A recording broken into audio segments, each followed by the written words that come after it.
Magandang araw mga mag-aaral. Halina at sabay-sabay tayong matuto sa Filipino 5. Ang araling ito ay tungkol sa pang-abay na panang-ayon at panalungat. Layunin. Nagagamit ang pang-abay na panang-ayon at panalungat.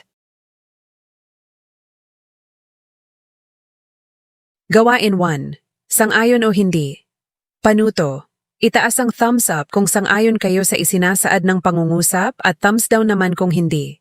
Una, dapat magtanim ng mga puno ang bawat bata. Pangalawa, putulin ang mga puno kapag malaki na ang mga ito. Pangatlo, hindi kailangang sumunod sa mga alituntunin sa kapaligiran.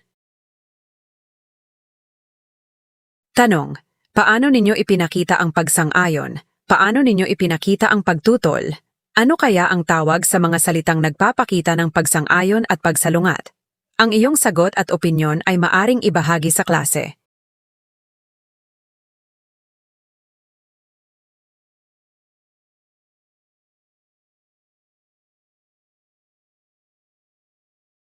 Ngayong araw ay may babasahin tayong maikling teksto. Ito ay tungkol sa pangangalaga sa kalikasan. Nag-usap ang mga mag-aaral tungkol sa pangangalaga ng kalikasan.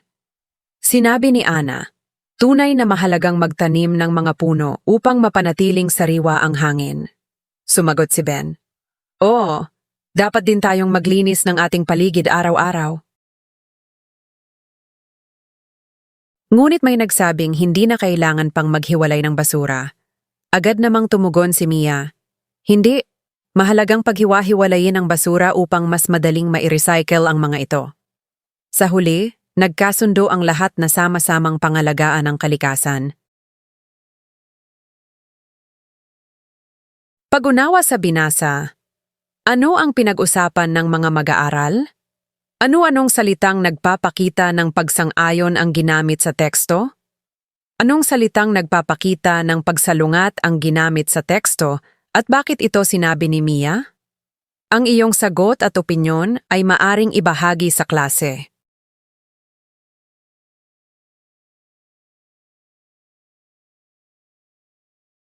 Alamin natin, ang pang-abay ay salitang naglalarawan o nagbibigay turing sa pandiwa, pang-uri, o kapwa pang-abay.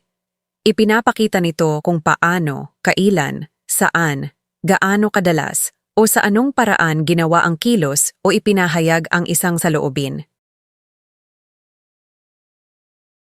Ano ang pang-abay na panang-ayon? Ang pang-abay na panang-ayon ay mga salitang nagpapahayag ng pagsang-ayon o pagtanggap sa isang pahayag, opinyon o mungkahi, mga halimbawa, oo, opo, tunay, talaga at syempre. Narito ang mga halimbawa ng pangungusap. Oo, sasali ako sa paglilinis ng paaralan. Tunay na mahalaga ang pangangalaga sa kalikasan. Ang mga pang-abay na panang-ayon na ginamit sa pangungusap ay oo at tunay. Ano naman ang pang-abay na panalungat? Ang pang-abay na panalungat naman ay mga salitang nagpapahayag ng pagtutol o hindi pagsang-ayon sa isang pahayag, opinyon, o mungkahi. Mga halimbawa, hindi, di, huwag at ayaw. Narito ang ilang halimbawa ng pangungusap. Hindi ako sang-ayon sa pagtatapon ng basura kung saan-saan. Huwag mong sirain ang mga halaman sa parke. Ang mga pang-abay na panalungat na ginamit sa pangungusap ay hindi at huwag. Tandaan, ang pang-abay na panang-ayon ay nagpapahayag ng pagsang-ayon sa isang pahayag o opinyon. Samantalang ang pang-abay na panalungat ay nagpapahayag ng pagtutol o hindi pagsang-ayon. Unang pagsasanay, panuto. Basahin ang bawat pangungusap. Sa lungguhita ng pang-abay na panang-ayon na ginamit, una, sasama ako sa paglilinis ng aming barangay. Pangalawa, tunay na mahalaga ang pagtatanim ng mga puno. Pangatlo, syempre, tutulungan ko ang aking mga kaklase. Pang-apat, talaga namang kahanga-hanga ang iyong ginawa. Panglima, opo, susundin ko ang mga alituntunin ng paaralan.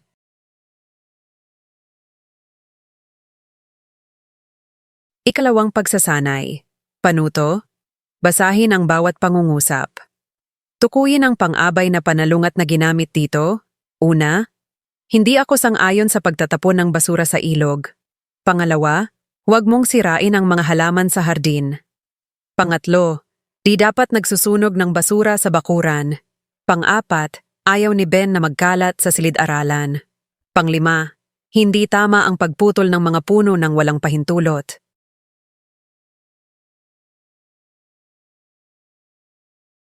Pagtataya. Panuto. Gamitin ang angkop na pang-abay na panang-ayon at panalungat upang mabuo ang bawat pangungusap. Una, blank sasama ako sa paglilinis ng paaralan. Letter A.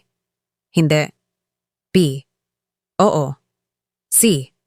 Huwag. Pangalawa, blank magtapon ng basura kung saan-saan. Letter A. Talaga. B. Huwag. C. Tunay. Pangatlo, blank ako sang-ayon sa kanyang mungkahi. Letter A. Hindi. B. Oo. C. Totoo. Pang-apat, blank na mahalaga ang pagtutulungan. Letter A. Tunay. B. Huwag. C. Hindi. Panglima, ang galing mo, blank tama ang iyong sagot. Letter A. Siyempre. B. D. C. Huwag.